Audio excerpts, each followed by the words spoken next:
The content is copyrighted by the respective publishers. For more information, please visit us on the web at nfradioreading.org.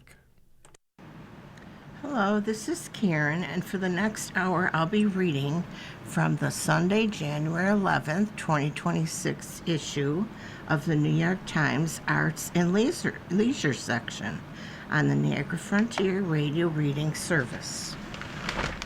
Okay, our first story is called Wackadoo Idea, Then a Smash: How K-Pop Demon Hunters Evolved Through the Years. Before Rumi was the purple-haired superstar of K-pop Demon Hunters, she was a painting on the bottom of a skateboard.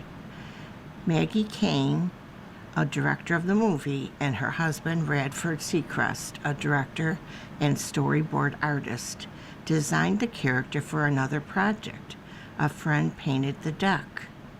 That project was about a skate crew, but I liked her so much, Kane said, I just plucked her out and made this movie around her. And the name stuck. The couple also christened their daughter Rumi. The fictional Rumi was born around 9 years ago, evolving into the heroine of K-pop Demon Hunters, the stylish animated mega hit about K-pop vocalists who moonlight as demon slayers. It is a frontrunner in several Oscar categories, including Best Original Song for the chart-topping anthem Golden, performed by Hunt/X, Rumi's all-female trio, in a battle of the bands with the rival Saja Boys. It took years to bring this unlikely idea to fruition, and it spawned an even more unexpected fandom, with sing-along screenings and kids around the globe dressing as characters. Although, Kang said, we didn't craft this movie thinking that it was for children. It was really for a more mature audience, and really for ourselves. In interviews from New York, Los Angeles, and Seoul, members of the creative team, as well as the stars Arden Cho, who voiced Rumi, and An Hyo-seop, who played Jinu, the Saja Boys leader, filled in the backstory behind the most watched movie in Netflix's history, The Origins. In 2018, Kane developed a pitch for the producer, Aaron Warner. As a storyboard artist, she had worked on a Shrek movie with him.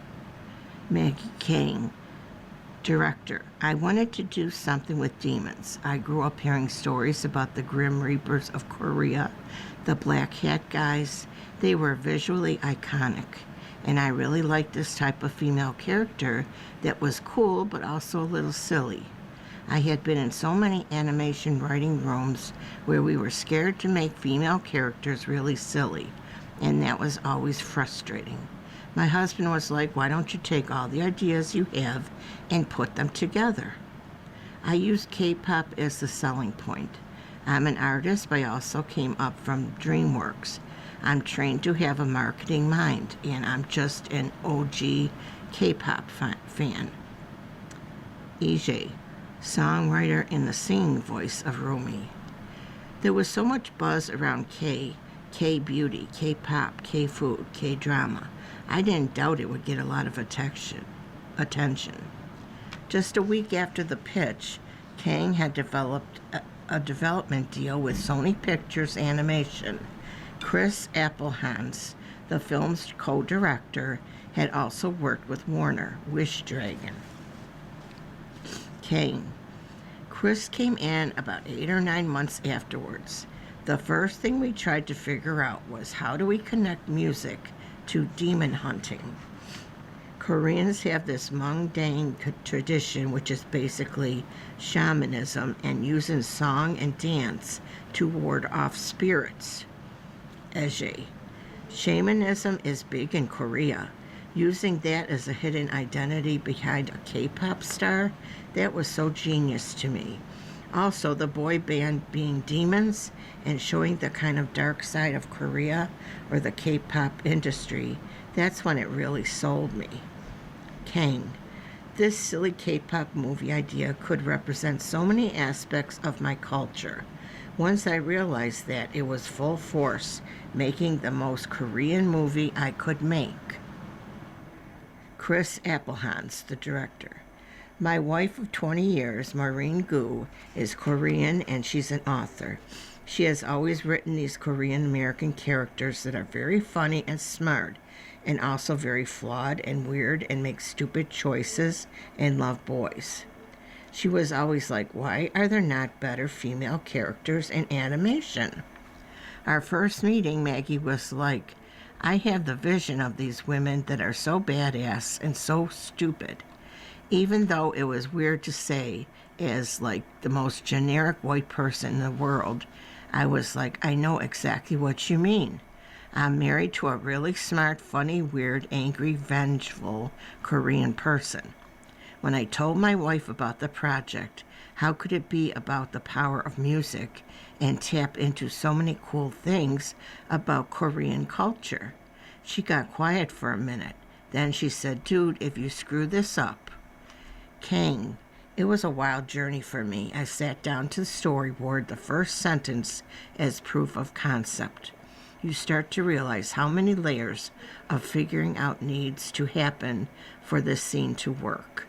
First, there's mythology questions, and then, okay, what is the choreography?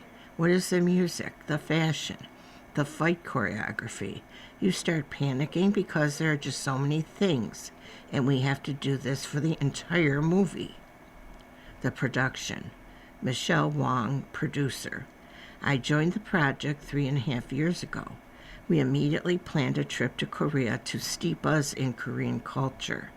We needed to actually experience how people act, speak, seeing the textures and even the foliage, how many trash cans there are in Korea. Kang. I wrote a lot of things in Korean first in my head and thought about what is the best way to translate this emotion or dialogue into English, because Korean is just more expressive. Applehans. In the first year or so, we started to find a unique design language for the characters that was not conventional Western faces. One of the breakthroughs was Amy Thompson, an art director, did this page of Rumi looking incredibly glamorous and beautiful and authentically Korean, and reacting to things, making like a triple chin and chugging a kimbap, a Korean rice roll. It had this range of realness and comedy that was right next to the glamour, and Helen Mingju Chen, a production designer who had also painted the skate deck, was doing these paintings that sold the idea of the mundane or the ancient hunters as superheroes wielding gifts of music and inventing a visual language for the Hanmoon, a made-up word signifying a kind of spiritual togetherness. Those are weird ideas that once you see them designed elegantly, you are like, oh, of course. Wong. Maggie and Chris really leaned into making our boys very unique and very attractive. You don't see a lot of attractive male characters in animation, and definitely not attractive Asian men. Anne Hypo-Seop, voice actor Janu. Janu's actually really hot. I didn't expect him to be that good looking. Kang, one of our biggest goals was let's finally give female characters really good makeup. In animation, all we get is blue or purple eyeshadow. So when we spent a lot of time creating these very fashionable looks, our references were Givenchy, Jean-Paul Gaultier, and Alexander McQueen, and infusing Korean traditional elements with haute couture. Rumi had a braid because braids are iconic to traditional Korean hair, and it gave her that fun punk rock silhouette. And we have nail art. We have nails on the boys, individual ones. We also had a no makeup look to show all aspects of the female character, especially when they're the most vulnerable. The artists were asking, do you really want this much bags under their eyes? Yes, we do. Apple Hans, the benchmark was so often live action. It all had to compete with the real K-pop, even the concert lighting. One of our favorites, which was one of the last things we got the studio on board with, was that opening sequence, a montage of female singers through Korean history. This mashup of traditional costumes and sets with very elevated lighting and colors that are straight out of Vogue. It was hard for people to picture, but once we stuck it, I think the identity of the movie fully was finished. The stars. Wong, it was important for us to have all Korean talent, not just Korean American talent, but Korean talent that is known internationally. Casting was a journey of almost 3 years. Some of our cast didn't come together until 6 months out. Arden Cho, voice actor Rumi. In 2022, I sent a voice note audition for Celine, Rumi's mentor. I don't think I heard anything for almost a year, and I got a call back for Rumi. I remember calling my agent and being like, hey, was there a typo? Are you sure? I'm 40. I kind of canceled myself out of it because of my age. Rumi, in a way, reminded me of so much of who I was in my 20s, when I was always battling this, hiding who I am so I can be perfect. For me, it took until my 30s to really be okay with. This is who I am. I feel like I grew with Rumi. Ahn Hyo-seop, a star in Korea, had lived in Canada as a child, but never performed in English. It took him a week or two, he said, before he agreed to play Jinwoo. And I was so nervous. I haven't been speaking English for at least 10 years. I got really rusty. But I'm a big fan of animation, so I was just thinking about how I can use my voice 200% to actually make this guy alive. Cho, I got to see Rumi come to life through the process. There were days that we would record on black and white outlines. The hardest thing was the kimbap, because Maggie had a very specific Homer Simpson funny gurgling sound she wanted. They nailed the food. I mean, honestly, Korean food slaps. And Maggie and Chris really dug into how Korean people think and live. Through Jinwoo, my message was, we can't be afraid of our past. There might be choices you're regretting, but it's all about accepting who you are. The music. The filmmakers worried every day for 6 years about the soundtrack, Apple Hans said.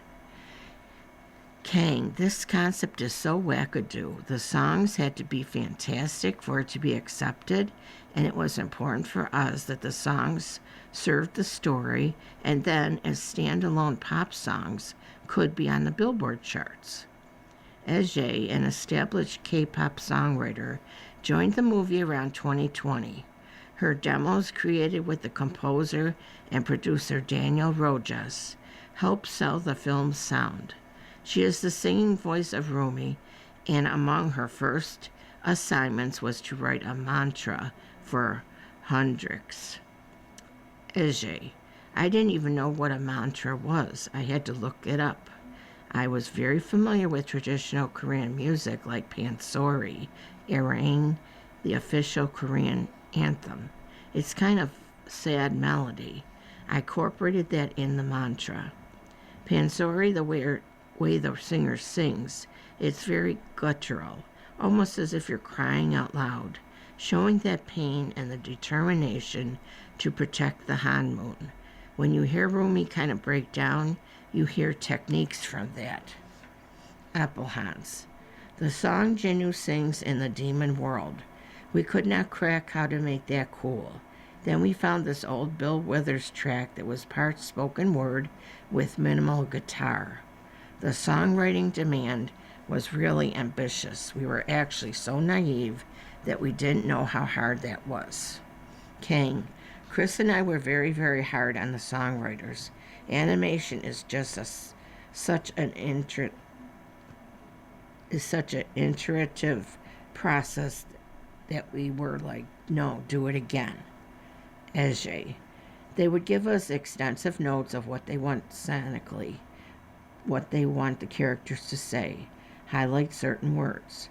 Our diction was so important. It was actually really hard because there's limited words we can use. Certain words work on musicals but sound corny and pop. Like we can't stray from the light. You don't hear that in a pop song. Instead, it's I'm done hiding. Applehans, Golden. Our references were a Biggie track called Juicy. There was Drake, Eminem, Lil Wayne. Those were songs about starting as nobodies and finding yourself through music.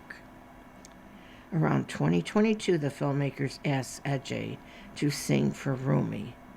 I was hesitant, I'm not going to lie. I don't like singing in the studio. I love being behind the scenes. It was just a lot of pressure. It's the lead. What made me say yes is the efficiency. I wrote the song. I know the nuances and how to sell it. I was confident about that. King. We did like 8 versions of Golden. The last one came in. I was in a car in Vancouver going to the airport. I heard the first tingly notes and I knew that was it. Not even the lyrics yet, just the track. When we asked Ajay to go as high as she could with her voice, she was like, I hope I don't ever have to perform this. Ajay, it's not comfortable to register for me. I can hit the notes, obviously, but it would be impossible to sing live. There's no breathing room. 90% of it is Rumi singing. That's unrealistic as hell. Applehans. We've had this experience in the last 6 months of realizing that the honeymoon, a word Maggie made up, is a thing. One of the folks at a Q&A said, I think people have adopted this word because it's always existed. At a concert or alone in your car when somebody hits a beautiful note. This strange thing that only music can do. We gave it this funny name, but it's real in the world. Cho, every time I run into people, they're like, are you working hard to protect the Han Moon? The Afterlife. Since its release last June, the movie surpassed more popularity to become a phenomenon. When did the filmmakers and cast know something special was happening? Wong. When Maggie went to Korea and was invited to meet the president. Applehans. The National Museum in Seoul, which is kind of a bridge to Korean history. The curator explained how visitation had been up twofold, both Korean and tourists. Interest in the movie that prompted that. That's as validating as anything. And I searched up reaction videos on YouTube. You just can't miss how big this was online. Fans began leaving notes at Namsan Tower in Korea, a meaningful spot for Janu. It's really tall. You have to walk up a lot of stairs. To send that much energy into this movie, I was just really thankful. Ajay, to have these kids who are not Asian, like all races, dress up as a Korean girl meant so much to me. Cho, I would have dreamed to have a movie like this as a kid, to have a character like Rumi for me to aspire to. There's like an army of little Huntricks now. And you are listening to a reading of articles and features from the New York Times Arts and Leisure section on the Niagara Frontier Radio Reading Service. Okay, our next article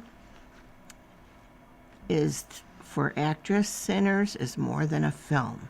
Haley Steinfeld reflects on the experience of playing a role that made her consider timing, family history, and more.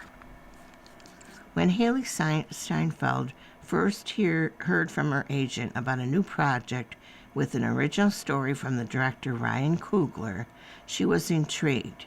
Working with the filmmaker behind the Black Panther and Creed films would be major, of course, but her credits are filled with other major collaborators. The lists include her feature debut in the Coen Brothers 210 Western True Grit, a starring role opposite Woody Harrelson in the coming-of-age drama The Edge of 17, and work as the Archer Kate Bishop in the Marvel Cinematic Universe and the voice of Gwen Stacy in Spider-Verse films. But to Steinfeld, this was still the Ryan Coogler, and one of his own collaborators, the actor Daniel Kaluuya, had put it to her like this: if you ever get the opportunity to work with Ryan, do not walk, run. Of course, the new project was Sinners, ostensibly a vampire tale set in the Jim Crow South, but more deeply an exploration of race and American history through the lens of blues music.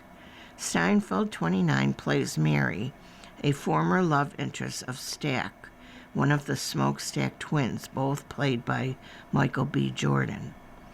In a performance that reviewers have praised as a revelation, The Guardian and Never Better slate, she is among the many strong-willed characters Steinfeld is known for lending a sense of humanity. But inhabiting Mary, a mixed-race woman who passes for white, also asked Steinfeld to reflect on her own heritage. She specifically thought of her grandfather, who was Filipino and black. With Mary, I feel like I've been on the doorstep of this for a long time, and this character is what pushed me to sort of truly live in myself, she said during a call in December. Steinfeld spoke more about her family history as well as the process of auditioning and why her role in Sinners came along at the right time. These are edited excerpts from the conversation. You've been on several high-profile roles at this point. Does the reaction to Sinners feel different?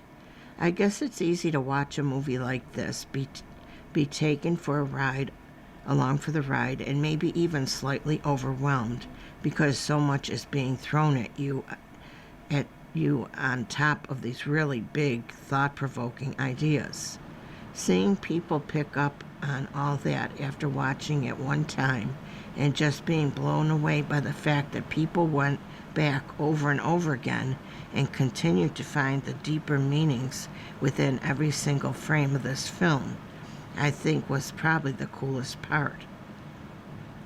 After beating thousands of other girls in auditions for your first major film role in True Grit, does auditioning for demanding roles like Sinners get any easier? That's a dream, but the answer is no.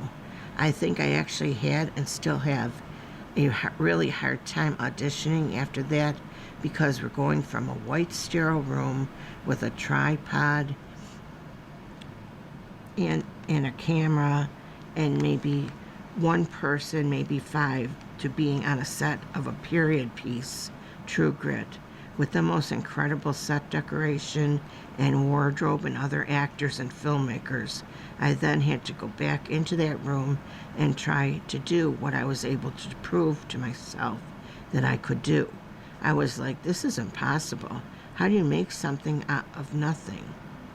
With Sinners, they were in production in New Orleans. They were going. They needed somebody. You're walking into a room full of people that want you to win, right? They are looking for the person to end this part of their journey, which is just as grueling and exhausting and terrifying for them as it might be for you. I didn't always think about it that way. You said a while ago that doing The Edge of 17 allowed you to understand who you were at that phase of your life. Did playing Mary have a similar effect? Absolutely. I couldn't have done any of these roles any sooner or any later in my life. It was always in the timing in which I needed it the most. It's like learning a physical task where, yeah, I've maybe done things similar to archery, but I've never picked up a bow and arrow. Suddenly I'm training my body in a way that I never would if it weren't for this role. I've always carried the utmost pride in my family history, but this gave me an opportunity to just go way deeper than I guess I ever would have at this time in my life. One of the most difficult parts of this for me was not having my main connection to this character and her history, my grandfather, here and alive to call him up and ask him questions. What would you have asked him? The list is long. I certainly would have asked him more about his personal experiences, just how he was able to maneuver and how he was able to get to a place of feeling proud, knowing that probably wasn't something he felt, hard to say, maybe the majority of his life.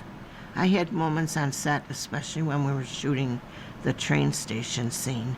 I don't even know if I can find the words right now. Difficult surely doesn't cut it. There are people out there and have been forever who, like Mary, wake up every day and have to make this decision of where to live in this gray area and have to live unapologetically in that because they've chosen a life that they've chosen.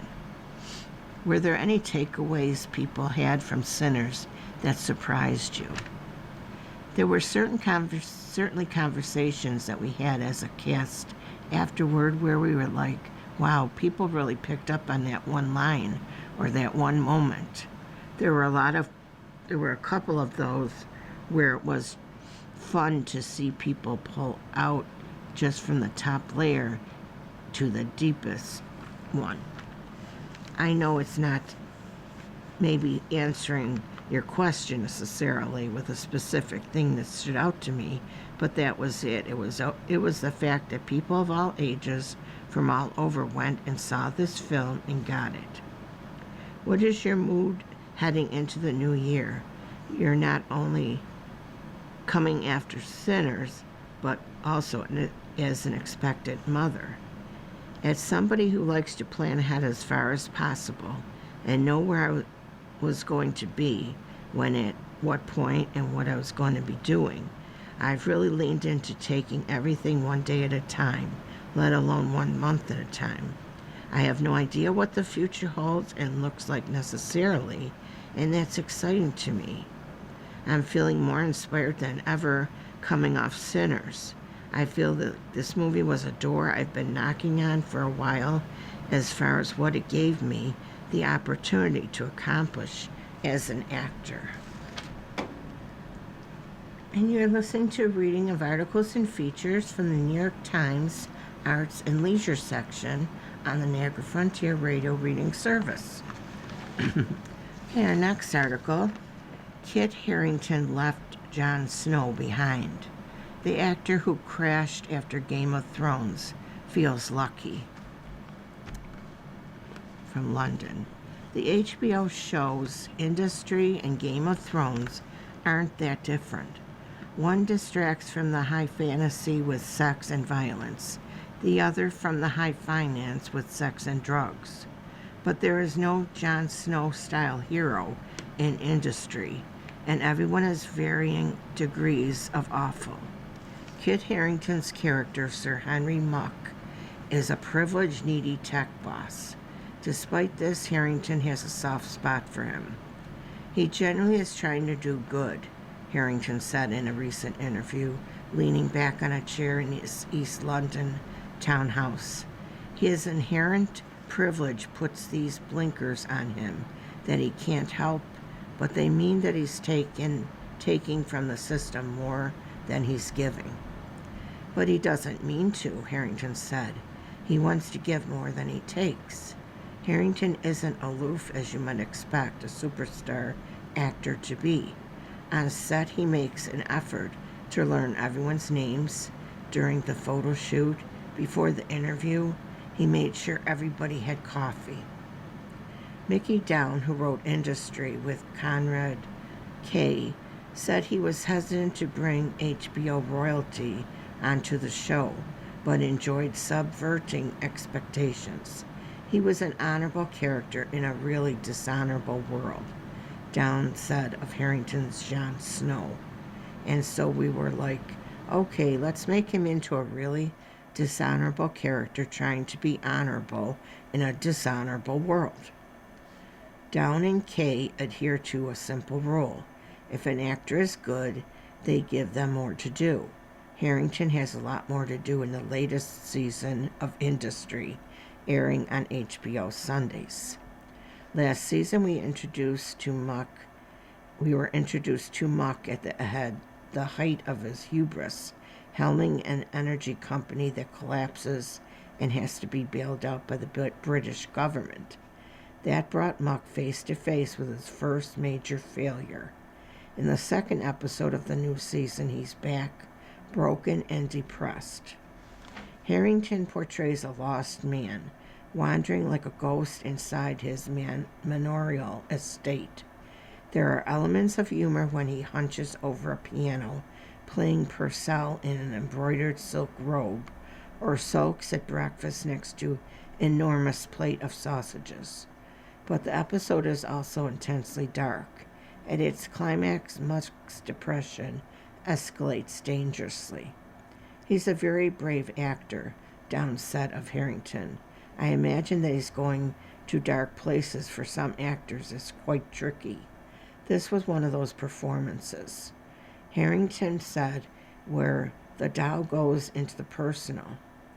Harrington said he understood Muck because in some ways they are similar. Both are products of the British aristocracy. Muck is a lord and Harrington's father is a baronet. The Harringtons have their own coat of arms and can trace their lineage back to royalty and the creator of the flush toilet. His maternal ancestor, Robert Catesby, tried to blow up his paternal ancestor, James I, during the Gunpowder Plot of 1605. Unlike Muck, however, Harrington has experienced the decidedly British paradox of being posh but not rich. He was raised in an unglamorous London suburb of Acton before his family moved to the country in his teens. His love of theater flowed from his mother, the playwright Deborah Jane Catesby, and Harrington said he fell for acting after watching a production of Waiting for Godot. Harrington went to a state school. His mother was a socialist, Harrington said, and didn't like the idea of private education. Even if she had, the family couldn't afford it. He recalled encountering young Henry Mucks from a neighboring private college, whom he hated, envied even. There was something in my family history that made me feel like I should be at one of those schools, Harrington said. Regardless, Harrington soared to the top of his profession. He landed the lead role in War Horse at the National Theatre while he was still at drama school, before being swept into Games of Thrones in 2009.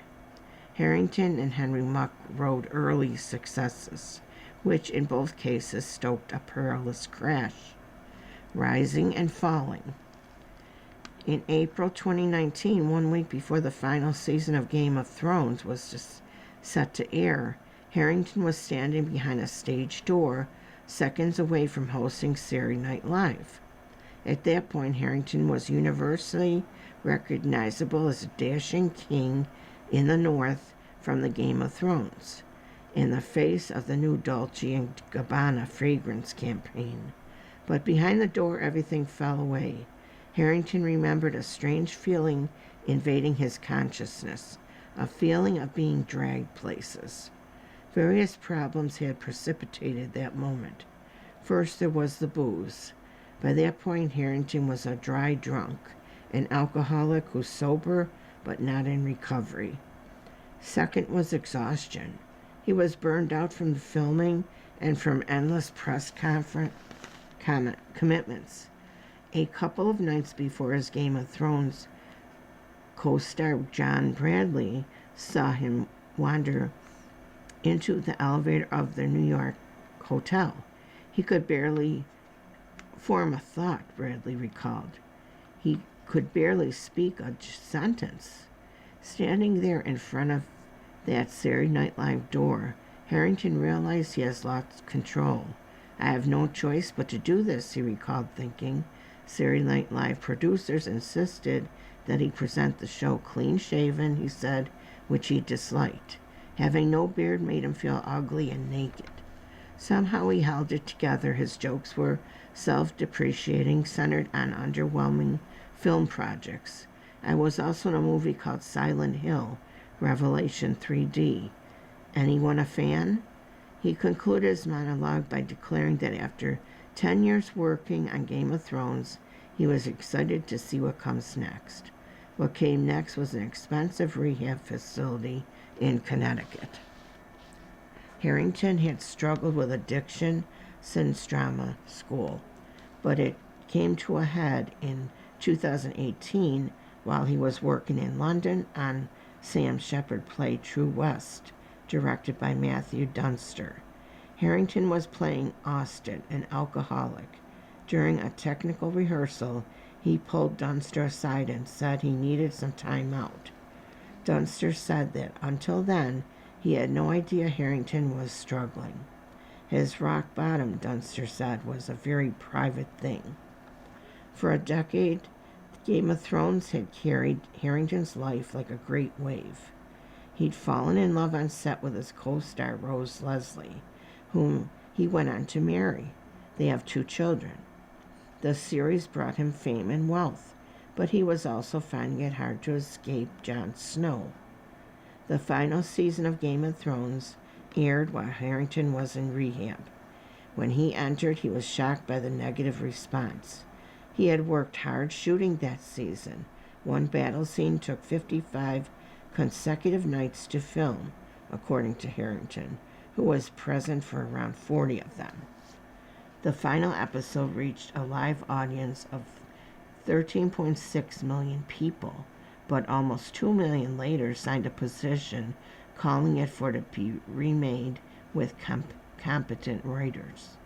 That generally angered me, Harrington said, because he knew how much effort the show's writers, David Benioff and D.B. Weiss, had put in. Like, how dare you, Harrington added. Sorry, that's just how I feel. I think it was a level of idiocy that only comes about through social media. When the show wrapped and his rehab completed, Harrington took a year off. Then, when he was finally ready to act again, the pandemic arrived. When things started up again after the lockdown, Harrington told his agent he wanted a no swords rule for vetting potential jobs. Then Marvel came knocking, asking him to play a superhero called Black Knight in the Eternals. He agreed, but the franchise didn't make much of an impact. In 2021, he toyed with the idea of bringing Jon Snow back to life again for a spin-off, but eventually stepped away from the development. Harrington landed a couple of film roles, but his most significant work was in the theater. He played Henry V, wielding a gun, not a sword, and starred in the West End transfer of Jeremy O. Harris's Slave play. Then in 2023, Henry Muck landed in his inbox. Tears of Joy. Harrington is careful to indicate that people shouldn't feel too sorry for him. While he was in rehab, he learned some strategies to deal with feeling anxious. Vaping gives him an excuse to flee the room if things get uncomfortable, and writing gratitude lists helps him stay focused on the positives. About a month ago, he recalled he was compiling one of those on the way to Heathrow Airport when he started weeping. They were tears of joy. He was weeping at how his life had panned out. Harrington is now a family man who loves his children, his parents, and his wife, even his beloved soccer team. Manchester United is showing glimmers of its former glory. For his next big role, Harrington is playing Cindy Carton in an adaptation of Charles Dickens's A Tale of Two Cities, set to air this year on MGM+. I think that's the life he was always destined for and always wanted, said Bradley, his Game of Thrones co-star, even when life was crazy. Now Harrington said, sitting in his large house full of children's toys and family photos, he felt like one of the luckiest people alive. As the interview came to a close, Harrington had a question of his own for the reporter. "Tell me," he asked, "what's the interesting thing that you find about me?" Harrington is interesting in many ways. He's surprisingly vulnerable, enjoys playing the clown, he's unpretentious. Most of all, though, he's an example of a rare life where, by some mix of luck and skill, things fell perfectly into place. After that, he had to learn about what can go wrong when everything appears to be going right. And you're listening to a reading of articles and features from the New York Times Arts and Leisure section on the Niagara Frontier Radio Reading Service.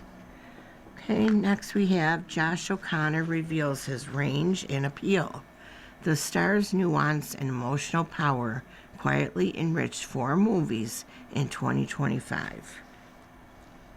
Last fall, during what I now think of as our season of Josh O'Connor content, the British actor steamed up a gay romance in one movie, went on the lam in another, rode a horse across the scorched earth in a third, and slipped on a priest's collar to find deliverance in the fourth. O'Connor was ubiquitous and indispensable. Other actors could have played these roles and maybe even convincingly made them their own. Yet the specificity both of O'Connor's screen presence and his strikingly different performances, their nuance and slow-gathering emotional power, makes it tough to imagine anyone else in them. It isn't unusual for hot commodities to appear in more than one movie a year, either by design or coincidence. That scorcher Pedro Pascal showed up in 3 movies in 2025, while other in-demand attractions like Paul Mescal and Elle Fanning made do with 2. No one, though, seemed as agreeably omnipresent as O'Connor, who between September and November starred in The History of Sound, The Mastermind, Rebuilding, and Wake Up Dead Man, a Knives Out mystery, amid innumerable public relations meets and greets. Taken together, these 4 dissimilar movies whispered O'Connor's arrival. If you're wondering who, you aren't alone. O'Connor has been making movies for more than a decade, mostly in his home country. His public profile has steadily increased in recent years, partly because of the dominated influence of Netflix, home to 2 of his wider-seen vehicles, Wake Up Dead Man and the royal soap The Crown. O'Connor acknowledged the relative novelty of his celebrity last month when he hosted Saturday Night Live. During his monologue, he warmed up the room with affable self-depreciation. For those of you who know my face, but maybe can't quite place me, no, I am not the mouse from Flushed Away. The show briefly cut to an image of a rodent hero from that 2006 animation. Calling attention to the delightful elephant ears in the room was a shrewd, ingratiating move, and drew the kind of friendly laughs that closed the gap between performer and audience. The monologue didn't zing, but it did its job because it made O'Connor, with his smiles, gentle self-mockery, unplasticky good looks, and pitcher ears, which almost invite you to grab hold of them, seem like a real person, not some entertainment bot. There's much to be said about his talent, which was honed by study, the Bristol Old Vic Theatre School in England, and has deepened with his choices. There's also something to be said about his natural charisma. Praise for O'Connor's big year started last January at the Sundance Film Festival following the premiere of Max Walter Silverman's Rebuilding. Set in contemporary Colorado, in the aftermath of a devastating wildfire, it is a thoughtful reconsideration of the West and the Western genre, their romance and corrosive myths. O'Connor plays Dusty, a loner who's struggling after the loss of his small ranch. At one point, he reluctantly moves into a FEMA trailer in an isolated makeshift camp and insistently tells another disaster victim who's living there, "Listen, I'm not like these folks." O'Connor delivers the line as if he were sharing a confidence. The words already sting, so he doesn't need to embellish them. Dusty is so well self-contained that you need to discover the character from the outside in, an O'Connor specialty. Less from the words he says than how he says them. Dusty's silences, his isolation, and his surroundings speak for him, and their weight grows heavier incrementally.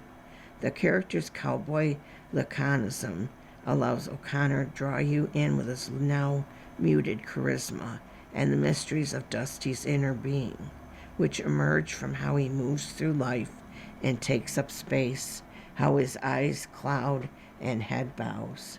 Even as talkier movies, O'Connor can retreat inwardly so persuasively and bring you along with him that it seems like you can see his thoughts forming in his head.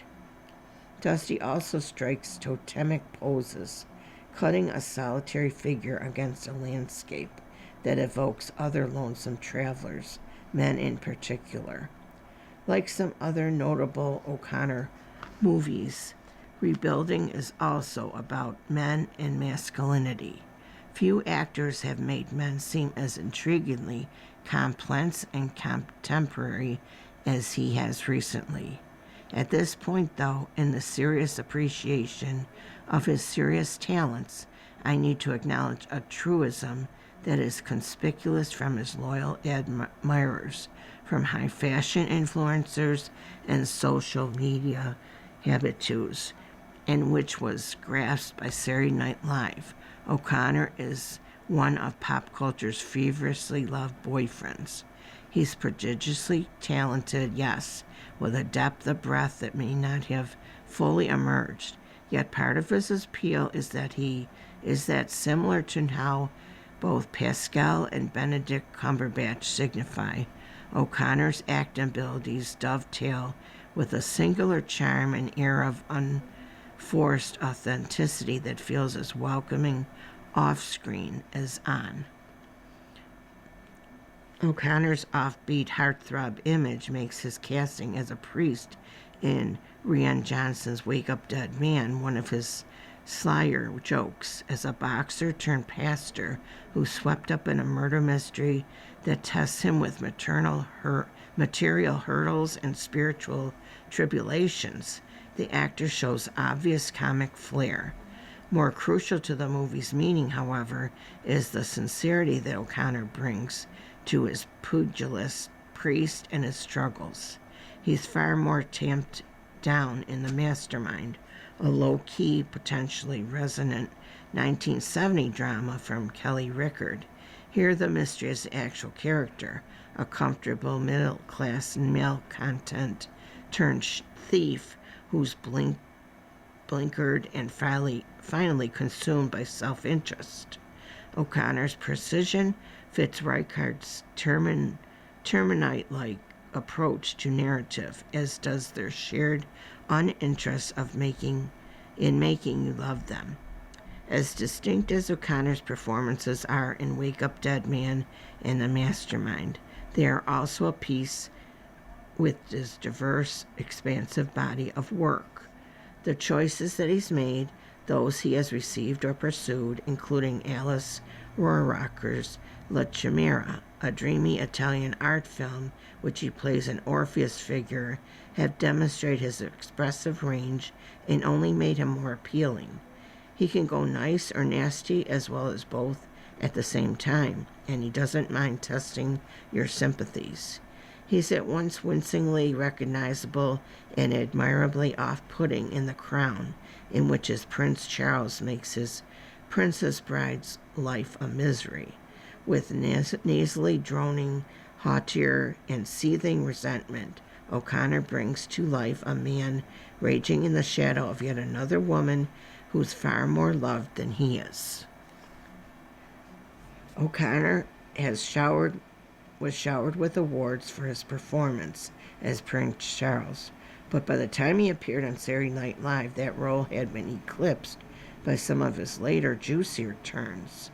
Chief among these came in Luca Guadagnino's irresistible tennis romance Challengers 2024, in which O'Connor plays a roguish player involved in a sexy, lightly fraught romantic triangle with another, more successful male player and a female player turned coach.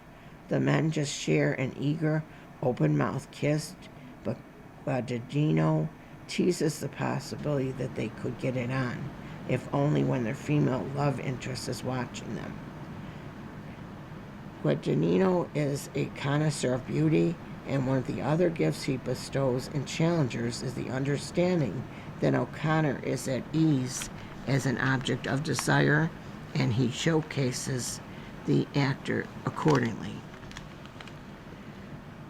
I have to wonder if this part of O'Connor's acting portfolio and his persona made some at Saturday Night Live uncomfortable. The skits showed him casing him were lackluster overall, including the two in which he kissed another man. The funnier sketch hinted on how a group of women at a bachelorette party respond to two hyperbolically sensitive male strippers in cozy cardigans. It turns the women on. Whatever the context, there is still power and real stakes involved when men hungrily lock lips in public, especially given the reemergence of aggressively and, at times, violently reactionary gender norms. That it matters who kisses whom was only affirmed by the fact that Saturday Night Live even tried to squeeze laughter from something so human. The show fell flat despite O'Connor, and it's not hard to wonder if he was too elusive a figure and too complicated. I know I have a reputation for being what the internet calls a soft boy, he said in his monologue as he opened his arms and his eyebrows jumped. After ticking off some hobbies, embroidery, gardening, he added, "I'm just your average, everyday 65-year-old woman." That line earned some laughs, but it was more revealing than funny. Intentionally or not, it also expressed an unease about gender that isn't evident in O'Connor's performances, including his breakout movies God's Own Country, 2017, a small, poignant drama in which he plays a farmer who falls in lust, then in love, with another man. O'Connor inhabits that movie with naked feeling, and the same is true of his tonally dissimilar performance in Oliver Jimenez's The History of Sound, which finds the actor in the arms of Mescal's besotted lover. They played conservatory music students who, after being separated by World War I, reunite for a wistful trip in Maine. The ostensible reason for their journey is a project that O'Connor's character is coordinating to record old folk songs before they vanish, and that sends the men trekking through the backcountry. Their ideal is filled with the soulful music and passion, and while the movie can slip into preciousness, the actors are superb. O'Connor is quietly shattering as a man who can't be saved even by love.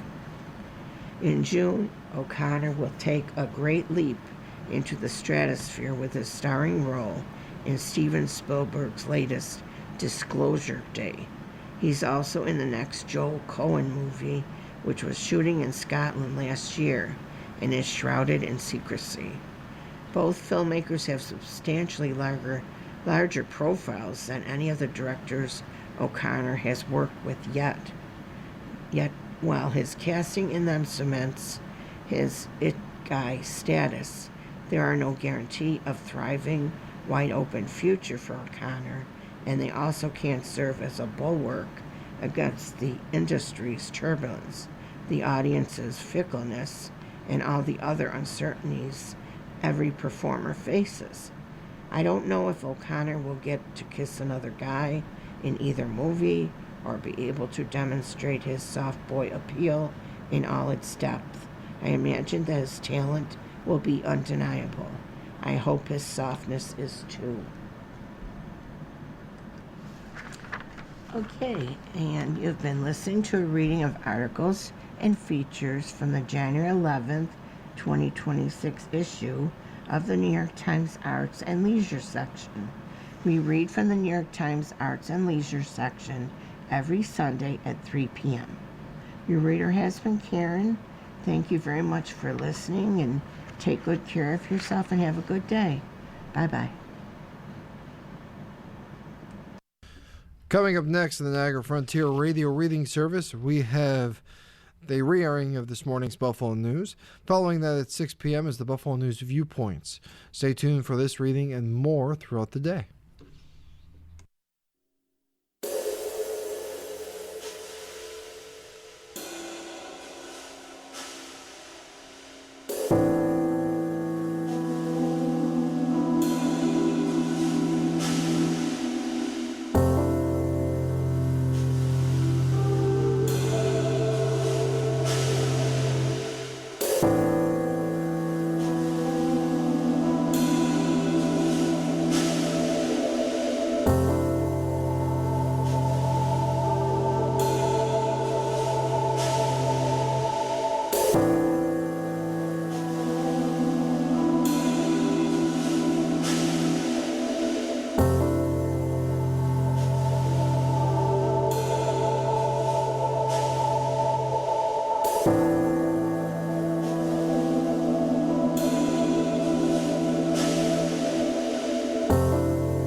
The following program is intended for listeners who are blind, have low vision,